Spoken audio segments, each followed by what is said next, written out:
Bienvenidos a su canal Doctrina Católica Tradicional. Muchas gracias por escuchar, por sus comentarios y por favor, no olvide darle like al video para que la plataforma lo pueda recomendar a más personas. Enseguida comenzamos con nuestras oraciones. Pater noster, qui es in celis, sanctificetur nomen tuum, adveniat regnum tuum, fiat voluntas tua, sicut in cielo et in terra. Panem nostrum quotidianum da nobis hodie, et dimitte nobis debita nostra, sicut et nos dimittimus debitoribus nostris, et ne nos inducas in tentationem, sed libera nos a malo. Amén. Ave María, gratia plena, Dominus tecum, benedicta tu in mulieribus, et benedictus fructus ventris tui, Iesus. Sancta Maria, Mater Dei, ora pro nobis peccatoribus, nunc et in hora mortis nostre. Amén. Sancte Micaele Arcangele, defende-nos in prelio. Contra nequitiam et insidias diaboli, esto presidium. Imperet illi Deus, supplices deprecamur. Tuque, princeps militia celestis, Satana maliosque spiritus malignos, qui ad perditionem animarum pervagantur in mundo. Divina virtute in infernum detrude. Amén. Cor Iesus sacratitium, miserere nobis. Cor Iesus sacratitium, miserere nobis. Cor Iesus sacratitium, miserere nobis. Si para adorar a nuestro Señor los ángeles se aproximan doblando las rodillas, más que eso deberíamos hacer nosotros. Se está disfrazando como un premio lo que los buenos y humildes de la parroquia aceptan a regañadientes, aunque luego se acostumbran. O es una posición codiciada por el orgullo y la pompa en la parroquia, mostrándose por eso incapaces de reconocer ese falso y trivial prestigio. Ahora veamos, ministros extraordinarios o ministro eucarístico. Los términos ministro laico y ministro eucarístico han sido usados bastante imprecisamente hasta este momento. Y esa es la terminología que se encuentra a menudo en los boletines parroquiales. En la actualidad, ya no existe el término ministro eucarístico. El término apropiado es ministro extraordinario. Cuando se trata de los sacramentos, ministro extraordinario es la terminología clásica. Por ejemplo, entre comillas, el ministro ordinario de la confirmación en el rito romano es el obispo y el ministro extraordinario es el sacerdote delegado específicamente por el obispo en circunstancias extraordinarias. Así, si las palabras significan algo, como señaló Michael Davis, un ministro extraordinario debería ser algo extraordinario de ver. No solo raramente deberíamos ver uno, sino que deberían ser muchos los católicos que pasaran su vida sin haber visto un ministro extraordinario. Pero hoy no hay nada extraordinario acerca de los ministros extraordinarios. Son tan ordinarios y parte integrante de la moderna Iglesia, como los misales y la cesta de la colecta. Ese es claramente un calculado abuso de la terminología clásica, usada para introducir una novedad en la nueva misa, que no tiene fundamentación en la historia de la Iglesia o en la práctica católica. El 29 de enero de 1973, la Sagrada Congregación para el Culto Divino publicó una instrucción llamada In Mense Caritatis, que autorizó la introducción de los ministros extraordinarios de la Eucaristía. Ese documento no otorga ningún indulto revolucionario a las parroquias para permitir a los laicos administrar la comunión, sino que autoriza el uso de ministros extraordinarios, entre comillas, en casos de genuina necesidad, los que están listados como sigue. Y el primero de ellos, veamos. Cuando no hay sacerdote, diácono o acólito. Segundo, cuando estos están impedidos de administrar la Santa Comunión a causa de otro ministerio pastoral, por enfermedad o edad avanzada. Tercero, cuando el número de los fieles que pidan la Santa Comunión sea tal que la celebración de la misa o la distribución de la Eucaristía fuera de la misa pudiera ser excesivamente prolongada. La instrucción estipula que, como estas facultades se otorgan para el bien espiritual de los fieles y para casos de genuina necesidad, los sacerdotes deben recordar que ellos no están por eso excusados de la tarea de distribuir la Eucaristía a los fieles que la pidan legítimamente, de llevarla y de darla a los enfermos.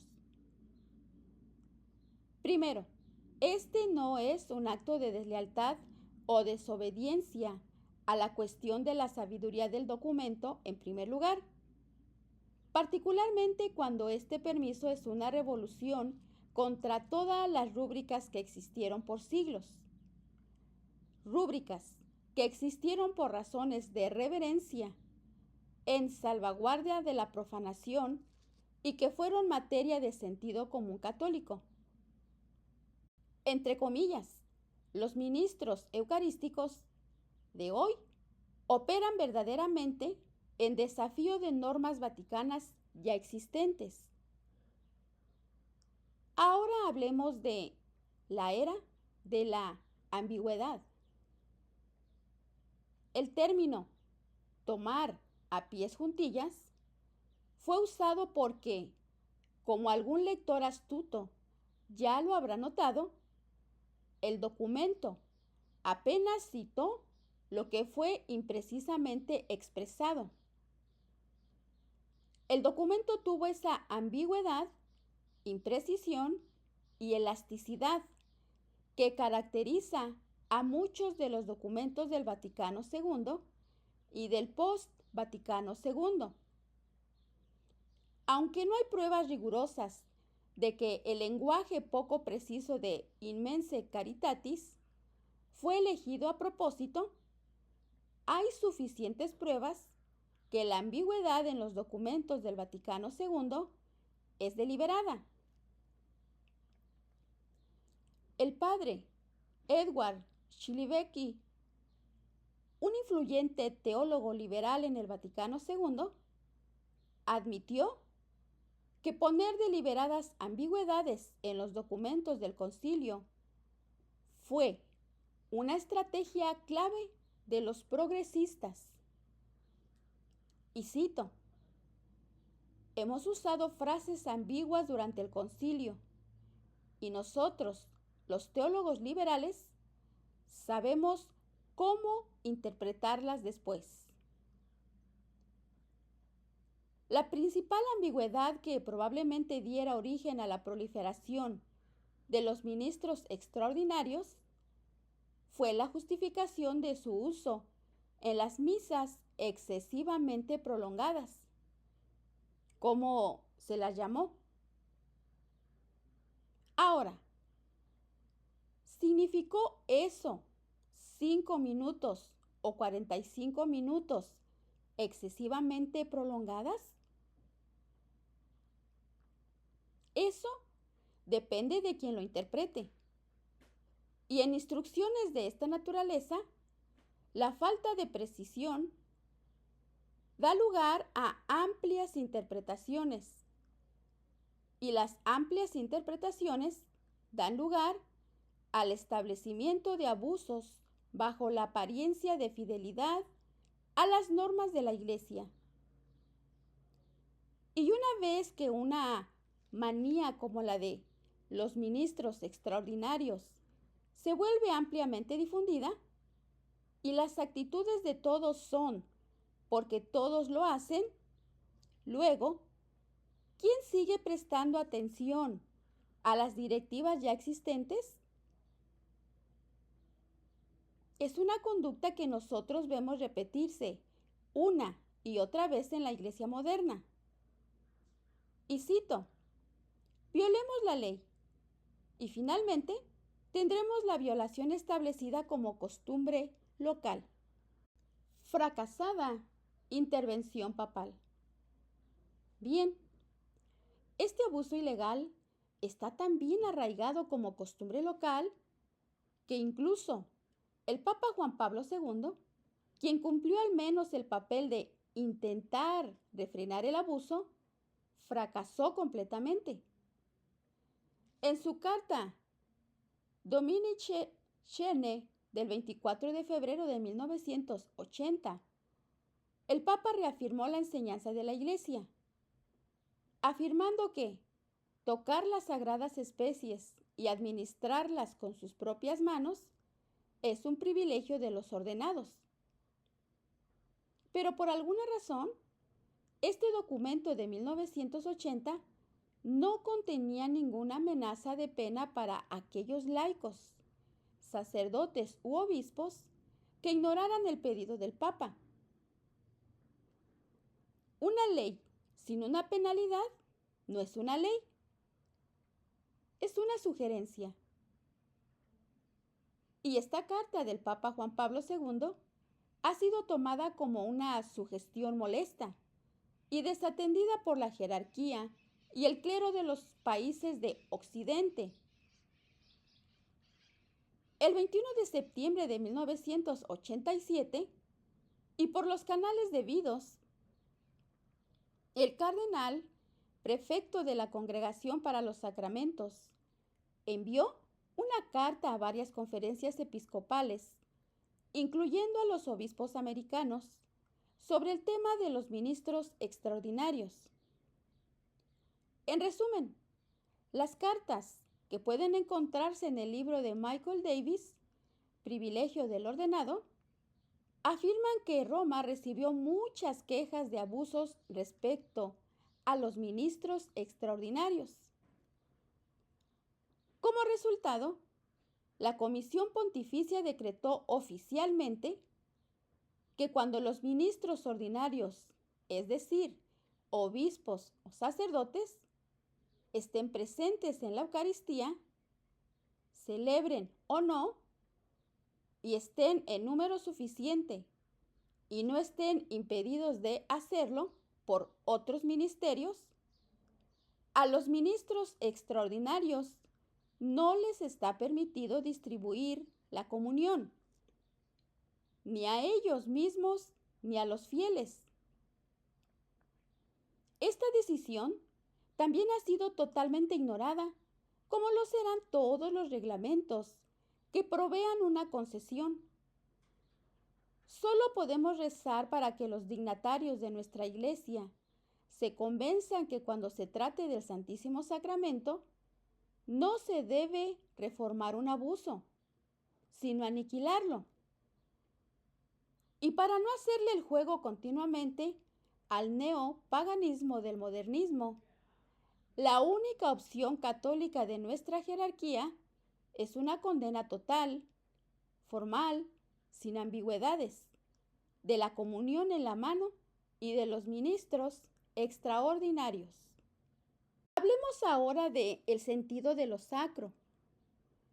Los sacramentos son las gemas más preciosas que posee la Iglesia.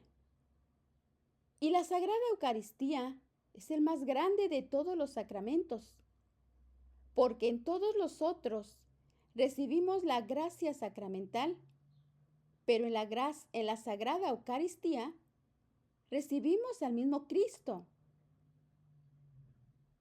Así, es obvio que el Santísimo Sacramento es el mayor tesoro que posee la Iglesia. Entonces, debe ser tratado con toda la reverencia y el homenaje que merece. Y todas aquellas barreras pre-Vaticano II que evitaban la profanación son indispensables para la vida de la Iglesia y la santidad de los fieles. Cuán a menudo hemos escuchado, incluso a los dignatarios de nuestra Iglesia, lamentarse que hemos perdido el sentido de lo sacro. Esa es una de las más asombrosas afirmaciones que puede pronunciar un hombre de la Iglesia, como si esto fuera una suerte de misterio, porque el sentido de lo sacro no está perdido. Nosotros sabemos exactamente dónde está y podría recobrarse mañana en toda parroquia o en toda la tierra.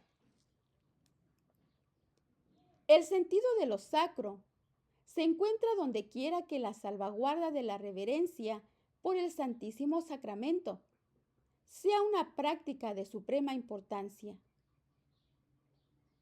Pero el sentido de lo sacro no se ha perdido. Ha sido deliberadamente arrojado de la ciudad, tirado por la baranda, por los arrogantes agentes de neopaganismo, del modernismo, enmascarados como reformadores católicos, quienes han introducido nobles prácticas en la Iglesia que rebajan la Eucaristía, muestran desprecio por la tradición y por lo que nos enseñaron nuestros padres y han llevado a una crisis mundial de la fe de proporciones sin precedentes. Pero para nosotros, por la gracia de Dios, eso no es un enigma. Nosotros sabemos exactamente dónde se encuentra el sentido de lo sacro. Y nosotros nos aferramos a eso con ardiente tenacidad. Se encuentra en la celebración de la antigua misa tridentina, en latín, la misa de siempre, donde está profundamente arraigado en cada momento de la liturgia y donde la comunión en la mano y los ministros eucarísticos todavía son mirados con horror por los ojos católicos y son claramente reconocidas como prácticas fuera de lugar, sacrílegas y no católicas.